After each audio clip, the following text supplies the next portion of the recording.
dengan mendengarkan berita-berita terupdate di pagi hari dalam Berita Pagi setiap hari pukul 6 waktu Indonesia Barat. Dan di sore hari kamu bisa mendengarkan berita-berita terbaru dalam Berita Sore setiap hari pukul 17 waktu Indonesia Barat. Kamu bisa dengarkan semuanya di Breakers Radio, media hiburan dan informasi untuk Indonesia yang lebih maju.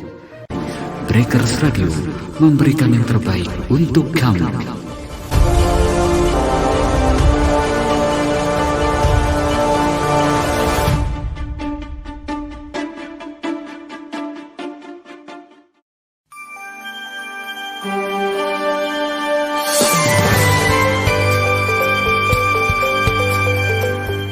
Sahabat Inspirasi, sesaat lagi kamu akan mendengarkan Warta Berita bersama Breakers Radio, media hiburan dan informasi.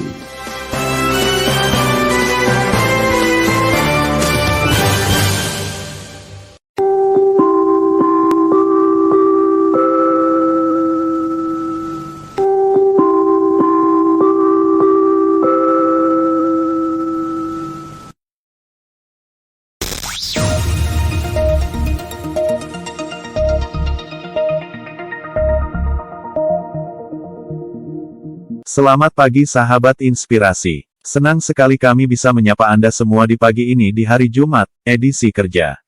Tanggal 9 Juni tahun 2023 bersama saya Paimin. Berita pagi ini bisa juga Anda dengarkan di Radio Bintang Muara, Bengkulu Kepahyang, frekuensi 97,2 FM. Follow juga Facebook Breakers Radio Streaming, atau Instagram breakersradio.it. Inilah serangkaian berita pagi yang kami sajikan untuk Anda.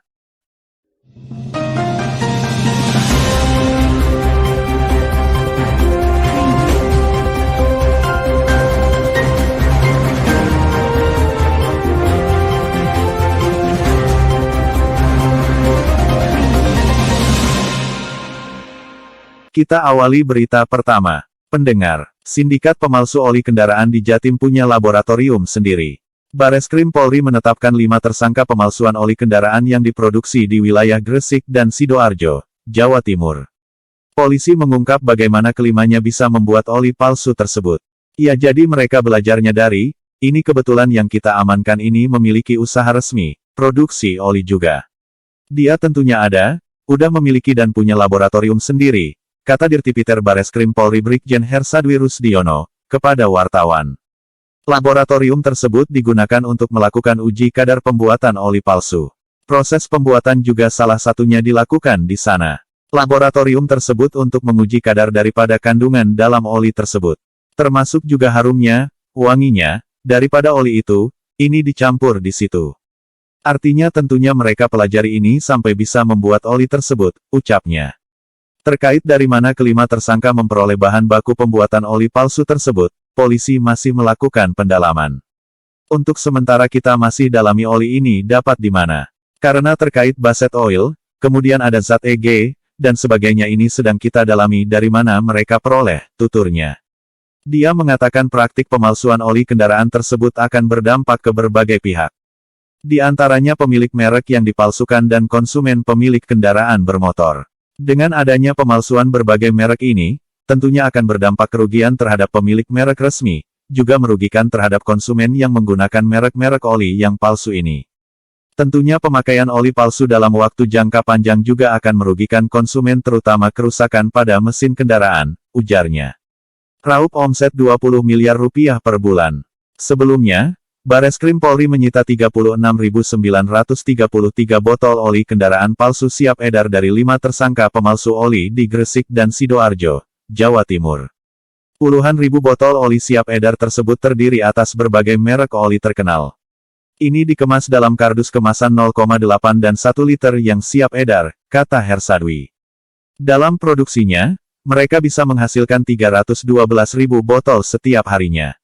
Ratusan ribu botol itu didistribusikan ke seluruh Indonesia. Produksi oli palsu tersebut telah dilakukan selama 3 tahun sejak 2020.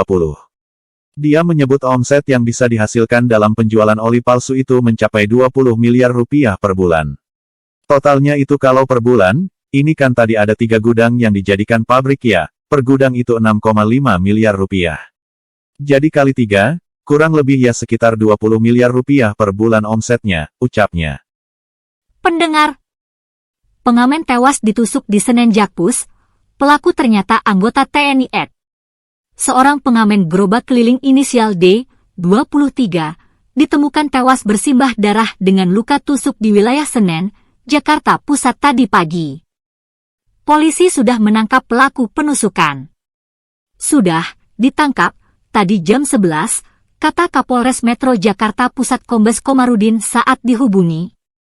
Komarudin mengatakan pelaku penusukan merupakan anggota TNI Pratu J. Hal tersebut diketahui dari motor pelaku yang tertinggal di TKP. Di dalam motor tersebut, didapati kartu tanda anggota, KTA, TNI AD. Pelaku terindikasi sudah diamankan berdasarkan tadi motor yang tertinggal di TKP, dan ternyata di joknya ada kartu tanda anggota. Kartu tanda anggota TNI AD, ujarnya. Setelah ditemukan KTA tersebut, pihak kepolisian berkoordinasi dengan Detasemen Polisi Militer, Denpom, dan berhasil mengamankan pelaku. Saat ini pelaku sudah diamankan di Pomdam Jaya Guntur. Dan setelah itu kita bersama dengan Denpom melakukan penyelidikan pencarian dan pukul 11 tadi sudah diamankan, pelaku sudah diamankan, imbuhnya. Nanti tentunya lebih dalam oleh pemeriksaan Denpom, jelasnya. Penemuan mayat korban dalam video yang beredar, diperlihatkan mayat tersebut sudah dalam kondisi tertutup koran. Petugas terlibat sudah berada di lokasi. TKP penemuan mayat tersebut pun sudah terpasang garis polisi. Kapolres Metro Jakarta Pusat Kombes Komarudin mengatakan mayat tersebut ditemukan pada Kamis 8 Juni pagi. Korban diketahui merupakan pengamen gerobak keliling bernama David, 23. Iya, korban pengamen. Pokoknya yang keliling-keliling gitu bawa sound system, kata Komarudin saat dihubungi. Komarudin menyebut, pihak kepolisian yang tengah berpatroli saat itu mendapati orang berkerumun di lokasi. Saat dicek, didapati mereka tengah mengerumuni korban yang sudah ditemukan tewas dengan kondisi bersimbah darah.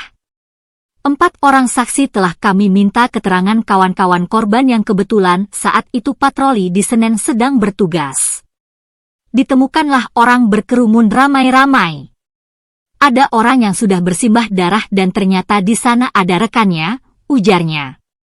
Saat ditemukan, ada luka tusukan pada dada korban.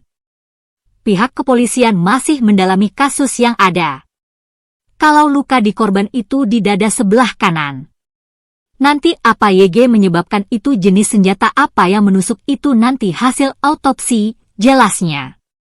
Pendengar, polisi, santri tewas di septic tank diduga hendak kabur dari Ponpes. Santri berinisial AS, 18 ditemukan tewas dalam septic tank sebuah pesantren di Lewiliang, Bogor, Jawa Barat. Polisi menduga korban terjatuh ke septic tank saat hendak kabur dari pesantren. Dugaan sementara lompat mau keluar dari Ponpes. Info dari Kapolsek Yah. Ia mau keluar Ponpes, kemungkinan mau kabur, kata Kasih Humas Polres Bogor Ibtu Desi Triana saat dimintai konfirmasi Detikcom. Kapolsek Lewiliang Kompol Agus Supriyanto mengatakan korban diduga terjatuh ke septic tank ketika hendak kabur dari Ponpes melalui ventilasi kamar mandi. Dari penyelidikan yang kita lakukan, dugaan meninggalnya korban ini akibat terjatuh dari ventilasi kamar mandi, kata Agus. AS ditemukan tewas di septic tank oleh sesama santri satu Ponpes di Lewiliang, Bogor. Saksi, yang curiga karena bau tak sedap, melihat korban sudah tergeletak melalui ventilasi kamar mandi. Saksi yang merasa penasaran mencoba mengecek bagian belakang kamar mandi dengan cara menaiki ventilasi. Saksi kemudian dikejutkan oleh adanya sesosok mayat pada bagian septic tank, kata Agus. Korban sempat menghilang. Polisi menyebutkan AS sempat menghilang sebelum ditemukan tewas di dalam septic tank. Dia menghilang sepekan sebelum jasadnya ditemukan. Dari informasi yang kami dapat dari pihak pengurus pesantren, bahwa korban berinisial AS 18 ini telah dicari keberadaannya sejak 1 minggu yang lalu, semenjak hilang dari lingkungan pesantren, kata Agus. Korban sempat dicari keberadaannya oleh pihak pesantren, mulai ke rekan hingga pihak keluarga. Namun pencarian korban tidak membuahkan hasil, hingga akhirnya ditemukan tewas di septic tank pesantren.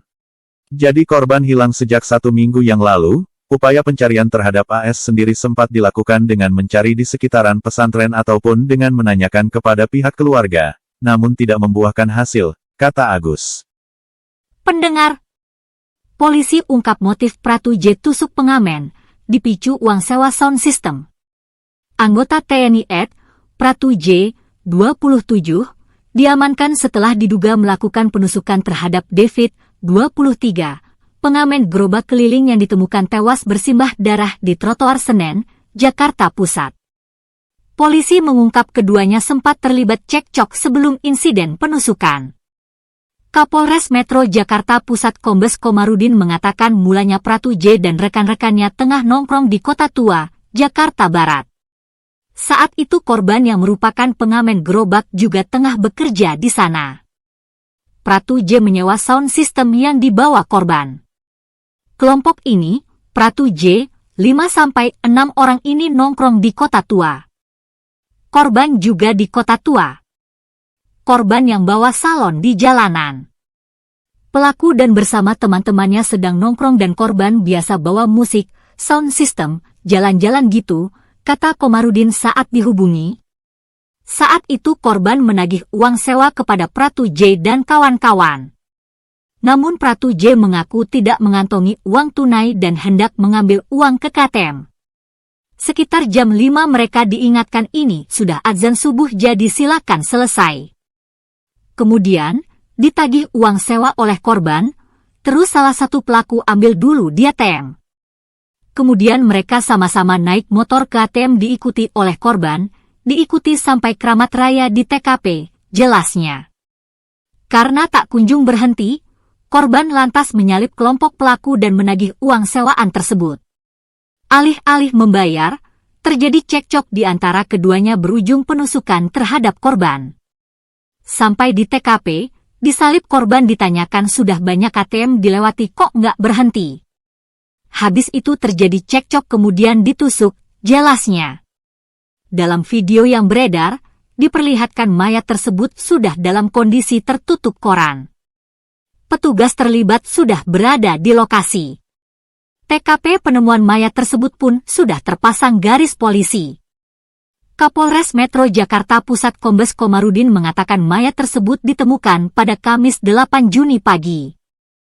Korban diketahui sebagai pengamen gerobak keliling berinisial D, 23. Ia, korban pengamen. Pokoknya yang keliling-keliling gitu bawa sound system, kata Komarudin saat dihubungi. Komarudin menyebutkan pihak kepolisian yang tengah berpatroli saat itu mendapati orang berkerumun di lokasi. Saat dicek, didapati mereka tengah mengerumuni korban yang sudah ditemukan tewas dengan kondisi bersimbah darah. 4 orang saksi telah kami minta keterangan kawan-kawan korban yang kebetulan saat itu patroli di Senen sedang bertugas. Ditemukanlah orang berkerumun ramai-ramai.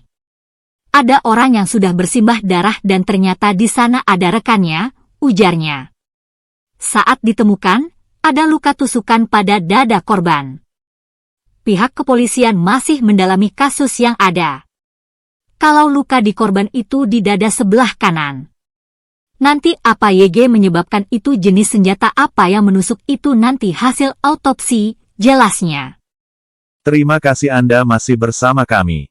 Kini kita ke berita selanjutnya. Pendengar, Megawati ingin Ganjar tampil otentik, ungkit soal Bung Karno. Ketua Umum PDIP Megawati Soekarnoputri meminta para kader menampilkan Capres PDIP Ganjar Pranowo apa adanya yakni menyatu dengan rakyat.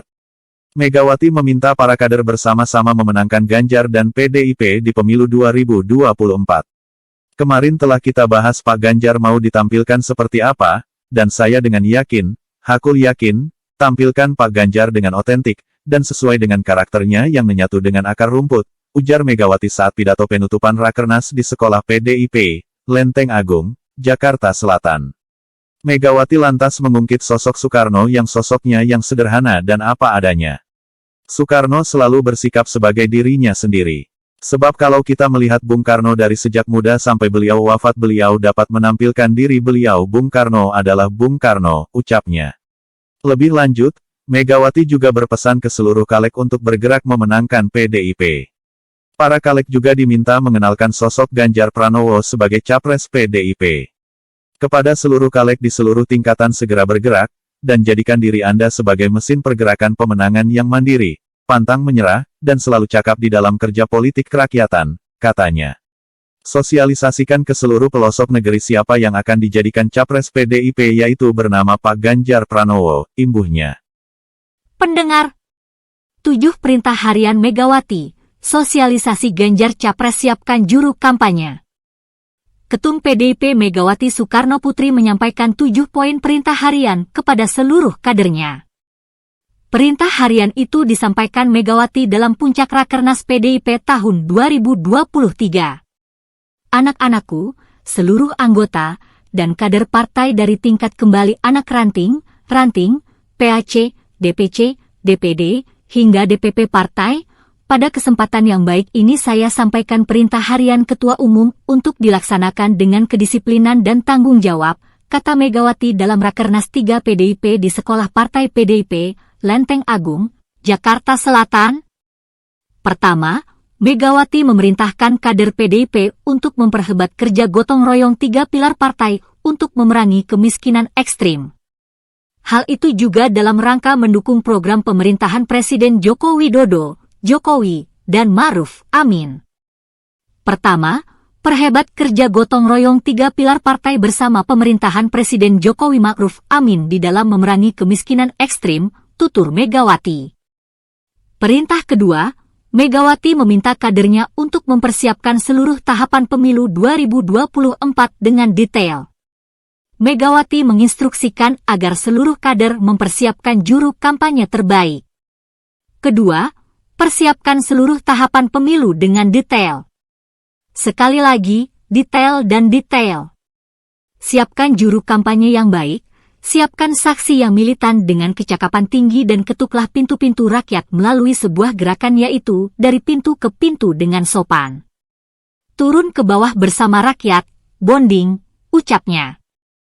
Ketiga, Megawati mengatakan para kader perlu menyatu dengan rakyat jika ingin menang di pemilu 2024. Keempat, Megawati memerintahkan seluruh kepala daerah, wakil kepala daerah, dan anggota legislatif PDIP untuk mempersembahkan kinerja politik terbaik dengan mempersiapkan bantuan sosial bagi rakyat miskin. Kepada seluruh jajaran kepala daerah dan wakil kepala daerah serta anggota legislatif, ayo persembahkan kinerja politik terbaik dengan mendorong penciptaan lapangan kerja, bantuan sosial bagi rakyat miskin, dan bangun semangat juang untuk hidup lebih baik dan bermanfaat, ungkap Megawati. Perintah kelima Megawati ialah meminta seluruh anggota legislatif di seluruh tingkatan untuk dapat cakap dalam kerja politik kerakyatan. Berikutnya, Megawati meminta agar kadernya mensosialisasikan Ganjar Pranowo sebagai calon presiden yang otentik. Sosialisasikan ke seluruh pelosok negeri, siapa yang akan dijadikan calon presiden dari PDIP. Yaitu bernama Pak Ganjar Pranowo, tutur Megawati. Kemarin telah kita bahas Pak Ganjar ini mau ditampilkan seperti apa, dan saya dengan yakin, hakul yakin, saya mengatakan tampilkan Pak Ganjar itu dengan otentik, rasional, dan sesuai dengan karakternya yang menyatu dengan akar rumput, sambungnya. Terakhir, Megawati meminta agar para kader bergotong royong dengan penuh semangat. Dia meminta agar 3 pilar partai jadi mesin penggerak terbaik dalam pemenangan pemilu 2024. Bergotong royonglah dengan penuh semangat dan satukan 3 pilar partai sebagai mesin terbaik dalam pemenangan pemilu ini, kata Megawati. Pendengar, Gerindra jawab Romi, penentuan Capres-Cawapres di Prabowo dan Cak Imin. Ketua Harian DPP Gerindra Dasko merespons pernyataan Ketua Majelis Pertimbangan PPP Romahur Muzi, Romi, soal duet Prabowo Subianto dan Erick Thohir. Dasko mengingatkan Romi jika kesepakatan calon wakil presiden ditetapkan Gerindra dan PKB. Jadi begini, ini kan politik dinamis, segala kemungkinan bisa saja terjadi. Nah, tetapi mungkin Pak Romi lupa bahwa khusus untuk Gerindra kami sudah menekan kerjasama politik dengan PKB, kata Dasko di Kompleks Parlemen, Senayan, Jakarta. Ia menekankan penentuan cawapres diserahkan ke Ketum Gerindra Prabowo Subianto dan Ketum PKB Muhaimin Iskandar Cak Imin. Dasko meminta semua pihak untuk bersabar. Juga sudah ada kesepakatan bahwa penentuan capres-cawapres itu ditentukan oleh Pak Prabowo dan Pak Muhaimin. Sehingga apapun dinamika yang ada di luar itu kita anggap satu dinamika saja, dan tentunya ya kita sambil menunggu waktu pendaftaran ya kita menikmati saja hal seperti itu, imbuhnya. Sebelumnya, Romi kembali bicara terkait All President's Men di Pilpres 2024. Romi menyebut paslon yang berpotensi akan maju yakni duet Ganjar Pranowo dengan Sandiaga Uno dan duet Prabowo Subianto dengan Erick Thohir yang mana keempatnya disebut President's Men. Saya bilang dari awal memang ini adalah bagian dari All the President's Men, kan saya bilang dari awal ini nanti ujung-ujungnya bisa jadi akan menjadi Ganjar Sandi dan Prabowo Erick. Sehingga empat ini menjadi semuanya President's Men, kata Romi dalam diskusi adu perspektif X Total Politik bertema, manuver koalisi cawe-cawe. Lantas bagaimana dengan Anies Baswedan? Romi menilai perihal Anies tinggal menunggu deklarasi Partai Koalisi Perubahan untuk memberikan kepastian. Sebab, deklarasi Koalisi Perubahan itu tidak kunjung dilakukan. Apakah kemudian akan bersama Anies atau tidak? Ya kita tunggu apakah deklarasi yang rencananya konon pertengahan Juli nanti dari Koalisi Perubahan ini berlangsung atau tidak. Kan tinggal kita tunggu saja itu, ujarnya. Kembali ke All President's Men, Romi mengatakan peran Jokowi sudah berjalan saat ini. Setelah Ganjar telah resmi menjadi calon presiden, tinggal bagaimana Jokowi memastikan kalau Prabowo juga menjadi presiden. Satu skenario kan sudah selesai Ganjar sebagai capres, dia Jokowi harus garap dong Prabowo sebagai capres, dan ini yang sedang diperankan presiden hari ini. Beliau harus memerankan bagaimana mengendorse Ganjar. Jadi itu sudah selesai kan? Tugas 1A ini udah selesai, 1B, Cawapres Ganjar-nya simpan dulu. 2A-nya belum, jadi sekarang ini bicara 2A mengendorse Capres yang kedua, tutur Romi. Pendengar, Satgas TPPU, ada 18 kasus prioritas transaksi janggal, nilainya Rp281,6 T. Ketua Tim Pelaksana Satgas TPPU Sugeng Purnomo mengungkap ada 18 kasus prioritas yang saat ini tengah dituntaskan dalam pengusutan dugaan pencucian uang Rp349 triliun. Nilai dari 18 kasus prioritas itu mencapai Rp281,6 triliun. Saya jelaskan kenapa memilih skala prioritas terhadap beberapa hal yang saya sampaikan. Di Kemenkeu ada 10 kasus prioritas, di APH 8 kasus prioritas. Jadi ada 18. Jadi kita pilih indikator salah satu yang transaksi agregatnya sangat besar, contohnya dari 18 LHPLH dan info yang kami tetapkan skala prioritas nilainya sudah mencapai Rp281,6 triliun, transaksi mencurigakan, maka artinya dari Rp349 triliun, persentasenya sudah mencapai sekitar 80%, kata Sugeng dalam jumpa pers update Satgas TPPU Rp349 triliun melalui Zoom. Sugeng mengatakan angka itu sangat signifikan meski hanya 18 kasus prioritas dari 300 LH dan LHP yang dikirim oleh PPATK. Lalu bagaimana dengan kasus prioritas senilai Rp189 triliun? Dari penjelasan yang disampaikan Pokja 1 diantaranya dari 4 skala prioritas, 1 masih tahap penyelidikan, yaitu nilai transaksi yang nilainya Rp189 triliun. Jadi, sekali lagi, untuk 1 surat yang telah dilakukan tahap penyelidikan dan ini belum selesai, nilainya Rp189 triliun, ucapnya. Sugeng juga menjabarkan sejumlah kasus yang ditangani aparat penegak hukum dan dihentikan. Beberapa di antaranya karena tidak cukup bukti sehingga penyelidikan di-stop. Yang dihentikan misalnya yang dari APH katakanlah dari kepolisian itu ada yang terkait dengan penerbitan izin tertentu, itu ada kaitannya juga, dugaan saat itu ada oknum di lingkungan Kemenkeu. Setelah ditelusuri, tak ditemukan bukti untuk dilanjut proses hukumnya, paparnya. Dari kejaksaan tadi saya sampaikan 1 laporan yang diterima kejaksaan di 5 wilayah. 1 sudah diselesaikan karena tak cukup bukti terkait penjualan barang yang dilelang. Jadi 1 dihentikan, tapi 4 wilayah lain masih dalam proses, kata Sugeng. Pendengar, Heritanu pimpin Perindo teken kerjasama politik dengan PDIP. Partai Perindo membenarkan kabar bakal menjalin kerjasama politik dengan PDIP menghadapi pemilu 2024 mendatang. Ketua Umum Heritanu Sudipjo akan memimpin rombongan Perindo. Koordinator Juru Bicara Nasional DPP Partai Perindo Heri Budianto mengatakan kerjasama politik akan dibicarakan pada Jumat 9/6. Terkait kerjasama politik PDIP dan Partai Perindo akan dilaksanakan besok Jumat, tanggal 9 Juni pagi, kata Heri dalam keterangannya.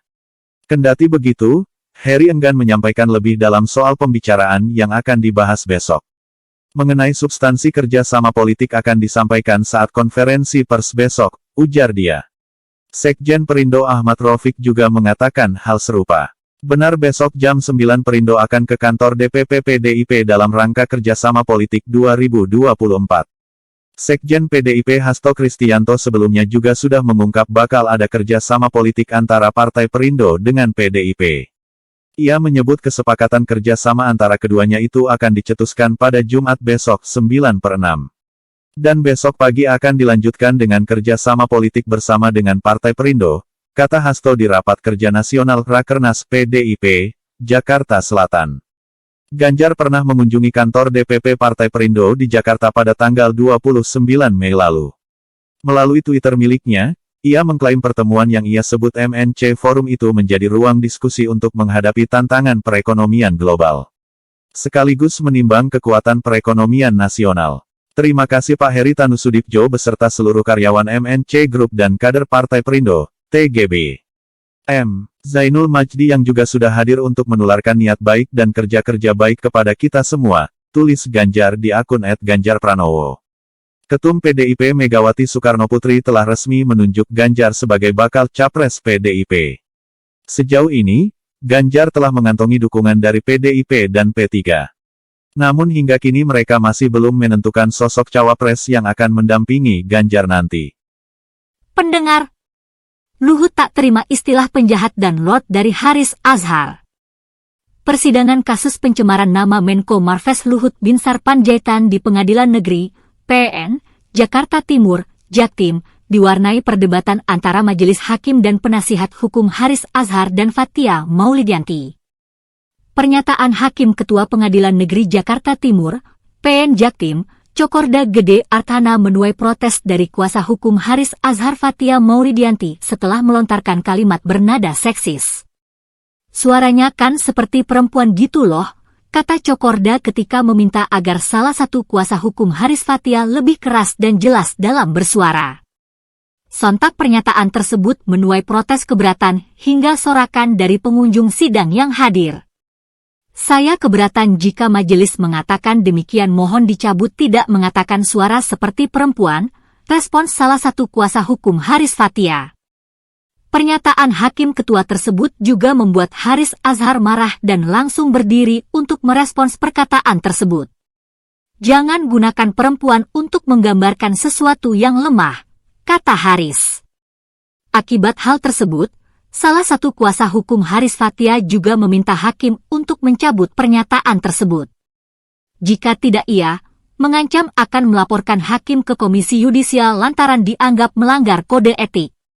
Sidang kali ini merupakan sidang dengan agenda pemeriksaan saksi A-charge atau saksi yang memberatkan yaitu Luhut Binsar Panjaitan.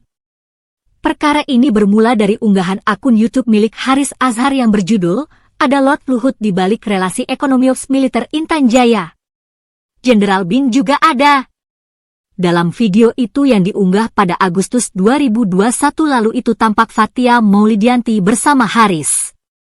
Atas perbuatan itu, Jaksa Penuntut Umum, JPU, menilai keduanya melanggar Pasal 27 Ayat 3 Yungto Pasal 45 Ayat 3 Undang-Undang ITE, Pasal 14 Ayat 2 Undang-Undang Nomor 1 Tahun 1946, Pasal 15 UU Nomor 1 Tahun 1946 dan Pasal 310 KUHP tentang penghinaan. Menko Marves Luhut Binsar Panjaitan menegaskan dirinya tak terima dianggap penjahat dan Lord oleh terdakwa Haris Azhar dalam unggahan akun YouTube yang berjudul "Ada Lord Luhut di balik relasi ekonomi Ops Militer Intan Jaya. Jenderal Bin juga ada." Hal itu disampaikan Luhut sebagai saksi dalam sidang perkara kasus pencemaran nama baik yang menimpanya di Pengadilan Negeri Jakarta Timur. Saya terus terang kerugian material tidak perlu dihitung, tetapi secara moral, anak cucu saya dibilang penjahat, saya dibilang Lord, coba saya menuduh Anda sebagai penjahat, sebagai pencuri, itu kan Anda tidak bisa diterima juga, ujar Luhut. Kendati demikian, menurutnya, ia telah meminta agar Haris Azhar meminta maaf dan menyelesaikan persoalan ini dengan baik-baik, tetapi hal itu tak digubris oleh Haris. Saya minta Kapolda untuk dimediasi saja, walaupun saya jengkel sekali, karena saya tidak punya bisnis di Papua, yang saya tidak pernah melakukan itu. Dan kemudian saya dituduh Lord dan penjahat, ini menurut saya kata-kata yang sangat menyakitkan. Ujar Luhut. Saya ingin dan saya selesaikan baik-baik, saya ingin dan saya minta untuk kepada anak buah saya, untuk kontak dia dan saya minta lawyer saya saudara Junifer untuk meminta dia meminta maaf, imbuhnya. Sidang kali ini merupakan sidang dengan agenda pemeriksaan saksi A-charge atau saksi yang memberatkan yaitu Luhut Binsar Panjaitan. Perkara ini bermula dari unggahan akun YouTube milik Haris Azhar yang berjudul, Ada Lord Luhut di balik relasi ekonomi Ops Militer Intan Jaya. Jenderal Bin juga ada. Dalam video itu yang diunggah pada Agustus 2021 lalu itu tampak Fathia Maulidianti bersama Haris. Atas perbuatan itu, Jaksa Penuntut Umum, JPU, menilai keduanya melanggar Pasal 27 Ayat 3 Yungto Pasal 45 Ayat 3 Undang-Undang ITE, Pasal 14 Ayat 2 Undang-Undang Nomor 1 Tahun 1946, Pasal 15 UU Nomor 1 Tahun 1946 dan Pasal 310 KUHP tentang penghinaan. Anda sedang mendengarkan berita utama dari Breakers Radio.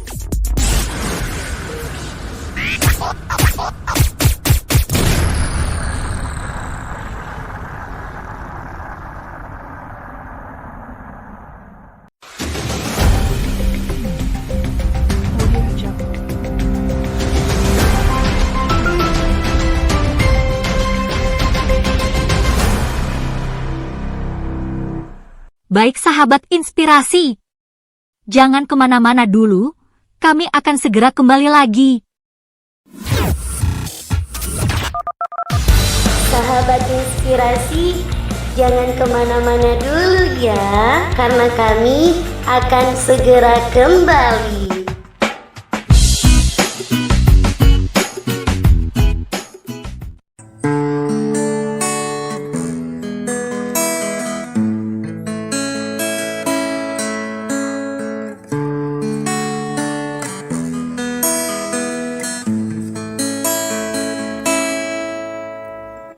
Halo Sri Dejarawan, saya mengucapkan selamat hari jadi Radio Breakers yang kedua. Semoga makin maju ke depannya, makin luar biasa, makin keren yang pastinya ya. Sukses selalu. Lagu dan berita terkini, media hiburan dan informasi.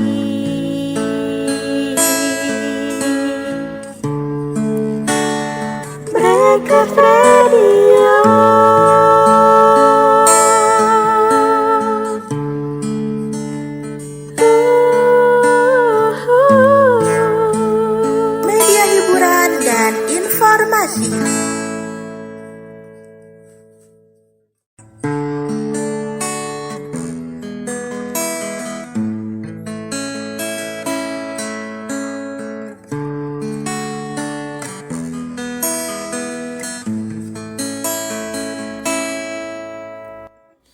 Saya Maisaka mengucapkan selamat ulang tahun untuk Breakers Radio yang kedua tahun.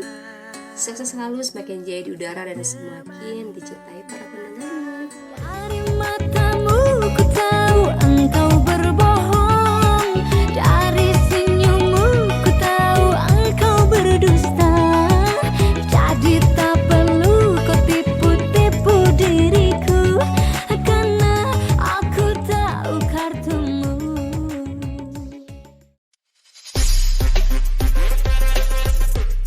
sahabat inspirasi, kami balik lagi nih.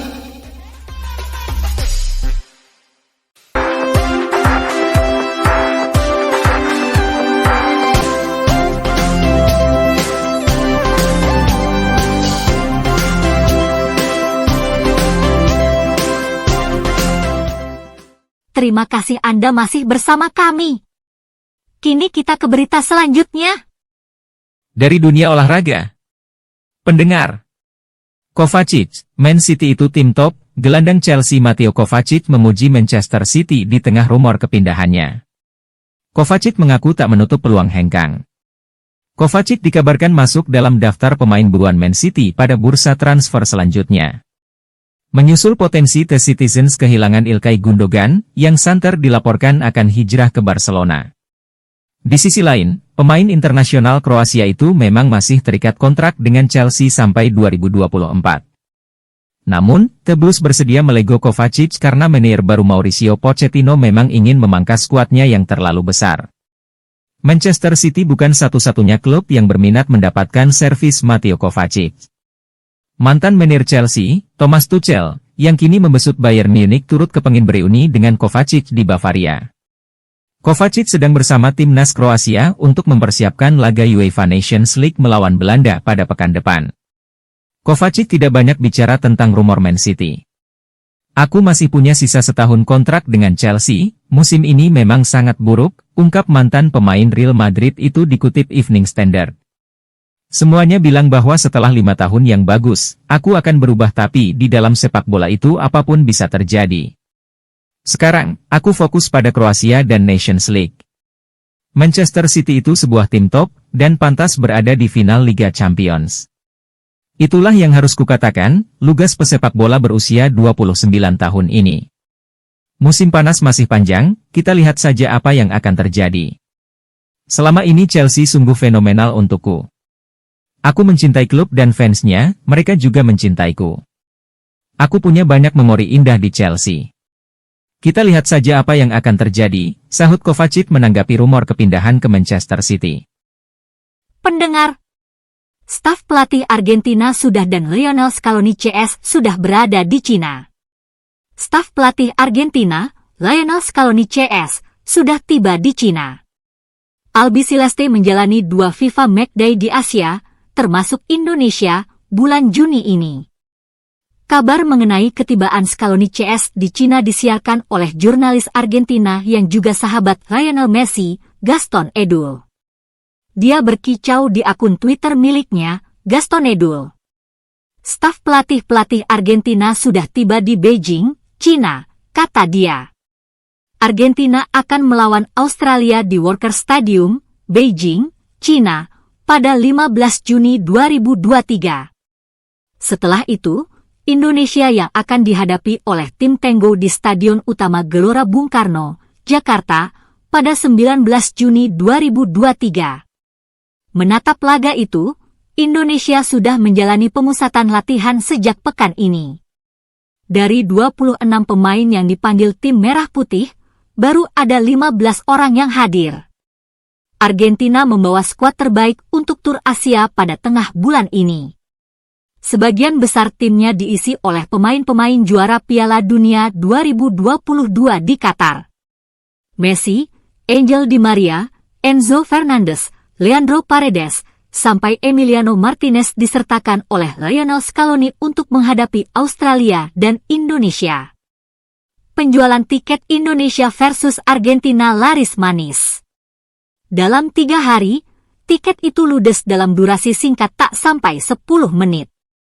Pelatih legendaris Italia, Arrigo Sacchi, memberikan analisisnya terkait partai final Liga Champions antara Manchester City dan Inter Milan.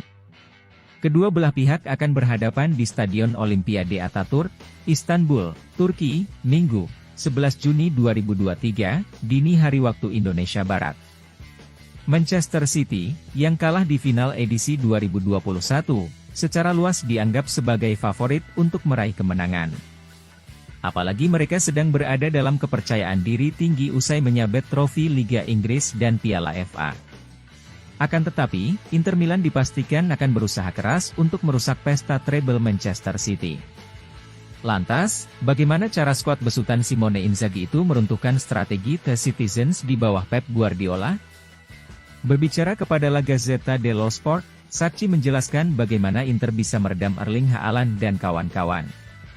Mantan pelatih AC Milan itu menjelaskan mengapa Inter akan kalah jumlah saat menghadapi serangan Manchester City.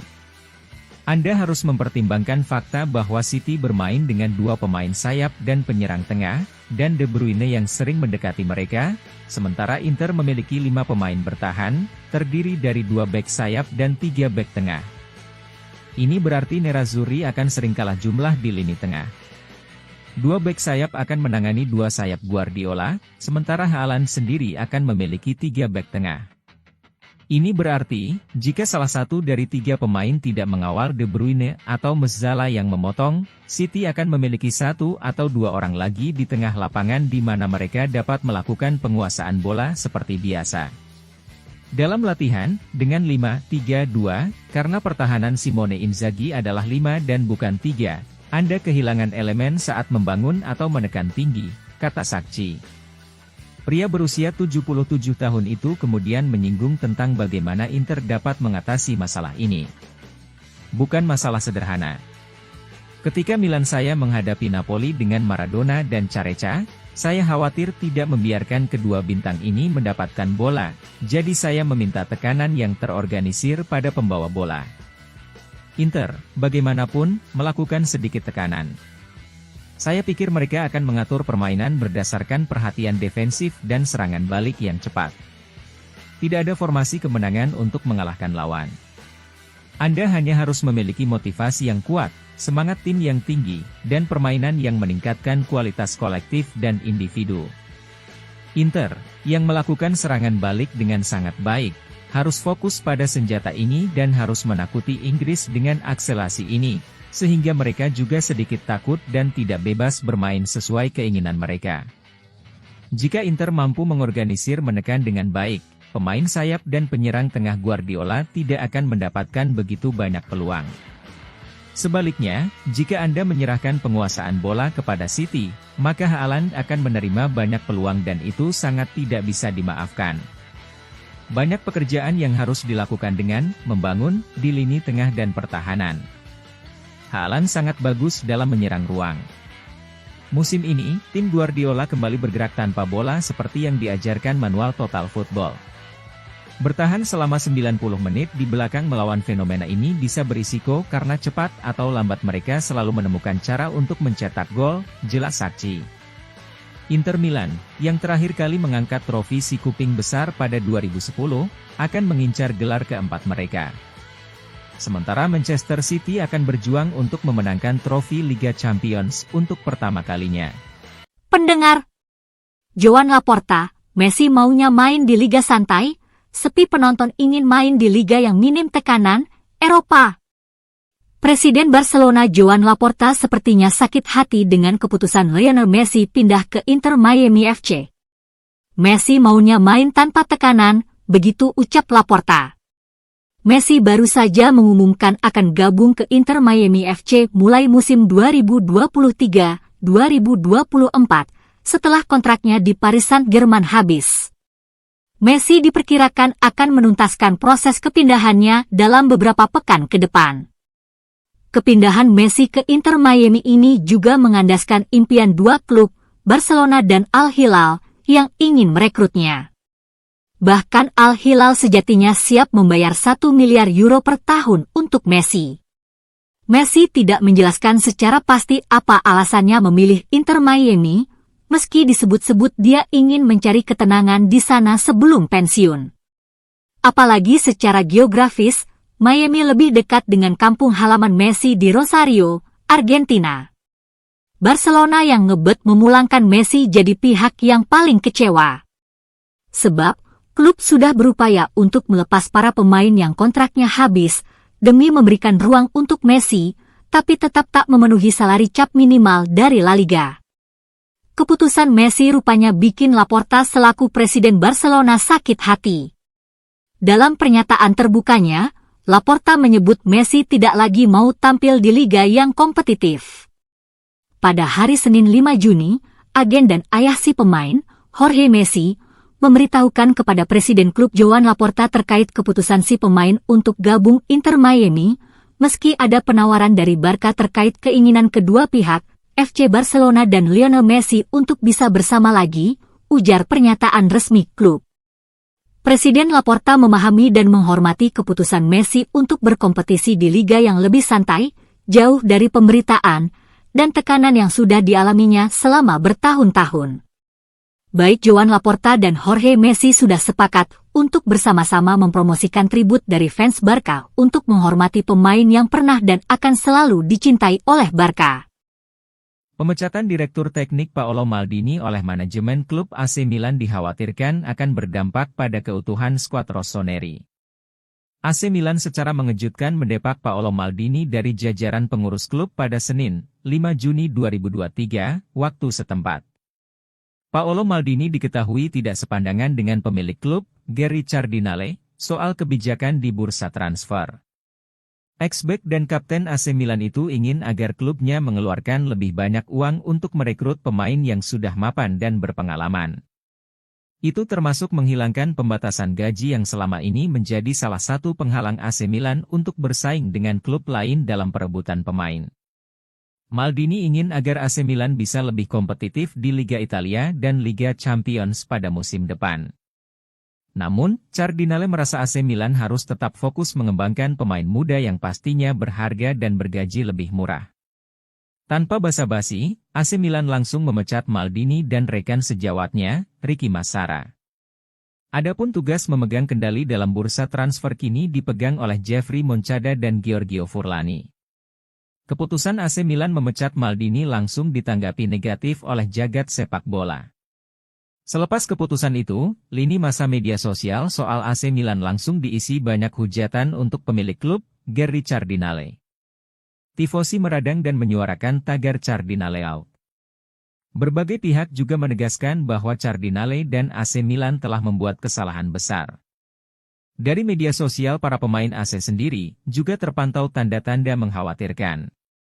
Ada indikasi pemberontakan karena banyaknya pemain yang berpihak pada Maldini. Bukan cuma potensi mengganggu fokus tim untuk musim depan, ada juga isyarat sejumlah pemain tidak mau lagi berada di AC Milan setelah tidak ada Maldini. Penyerang sayap yang memperpanjang kontraknya tak lama sebelum Maldini dipecat, Rafael Leao, langsung mengunggah emoji bingung ketika kabar tersebut beredar. Rafael Leao kemudian memposting story di Instagram di mana dirinya sedang mengendarai mobil dan membuat gerakan tangan menutup mulutnya dengan lagu Say No More. Dalam unggahan lainnya, Rafael Leao memuja Maldini. Sebuah terima kasih tidak akan cukup. Sosok yang pantas dicontoh dengan hati yang besar dan determinasi tak tertandingi, tulisnya dalam keterangan foto dengan Maldini. Unggahan Mike Maignan lebih bikin deg-degan lagi buat Milanisti. Dia mengunggah fotonya sehabis menandatangani kontrak bersama Maldini dan Massara. Maignan membubuhkan kata Sempre Milan, selalu Milan, tetapi dengan tanda tanya kecil di atasnya. Sang kiper juga menambah emoji mata membelalak. Fikayo Tomori mengunggah foto dia memperpanjang kontrak dengan AC Milan hingga 2027 bersama Maldini. Bek asal Inggris itu menambahkan emoji dua hati dan perasaan bosan. Sandro Tonali juga terpantau berpihak pada Maldini dan Massara dengan dia mengunggah foto bersama dua mantan direktur teknik itu. Maldini memang memiliki ikatan yang kuat dengan pemain-pemain yang sekarang menjadi tulang punggung AC Milan. Theo Hernandez, Rade Krunic, Rafael Leao, Ismail Benacer, Alexis Saelemaekers, Pierre Kalulu, Mike Maignan, Sandro Tonali, Fikayo Tomori, dan Olivier Giroud didatangkan pada masa Maldini menjabat sebagai direktur teknik AC Milan. Kalau para pemain utama ini juga tidak sejalan dengan Cardinale dan marah atas pemecatan Maldini, siap-siap saja Milanisti melihat inti tim AC Milan sekarang bubar jalan. Pendengar, Pique tertawakan Barcelona usai gagal daratkan Messi. Lionel Messi memilih bergabung Inter Miami ketimbang kembali ke Barcelona. Ex-back top Barca Gerard Pique meledek blaugrana terkait situasi ini. Setelah meninggalkan Paris Saint-Germain, pemenang 7 Ballon d'Or itu akhirnya mengumumkan akan melanjutkan karirnya ke Amerika Serikat. Messi dilaporkan segera menekan kontrak 2,5 tahun dengan Inter Miami dengan opsi setahun berikutnya sampai 2026.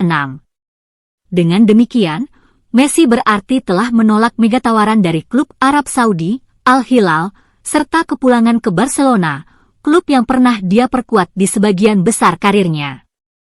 Khusus Barcelona, Messi tidak mau kembali karena krisis finansial yang masih diderita klub. Di sisi lain, sebelum ini Barcelona sudah melepas sejumlah pemain seniornya yang bergaji tinggi sejak beberapa waktu silam. Dimulai dari Pique, lalu Sergio Busquets, dan Jordi Alba. Sedangkan Pique sendiri sempat menerima penangguhan gaji berkali-kali sebelum memilih pensiun meski kontraknya dengan Barca masih tersisa 18 bulan. Itu berarti Pique sudah ikut membantu Los Culés mengurangi tagihan gaji pemainnya. Namun, bisa jadi krisis keuangan Barca sudah begitu parah. Aku senang bisa menyingkir dan membantu Barcelona mengurangi tagihan gaji pemain, sahut mantan pemain berusia 36 tahun itu kepada saluran Twitch Kings League, dilansir Mirror. Sekarang membuatku tertawa karena meskipun kami Pique, Sergio Busquets, dan Jordi Alba, semuanya sudah pergi dan kami masih memiliki isu ini. Siapa lagi yang harus pergi, sungut dia. Di dalam teorinya, kan kami yang menyebabkan masalah finansial karena gaji kami. Kami semua sekarang sudah pergi. Kami tidak lagi di sana. Dan mereka masih enggak bisa mendatangkan pemain Messi, celetuk Pique. Terima kasih telah mendengarkan berita pagi yang dipersembahkan oleh Breakers Radio. Kita akhiri berita pagi hari ini. Sekian dan terima kasih, sampai jumpa dan selamat beraktivitas.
info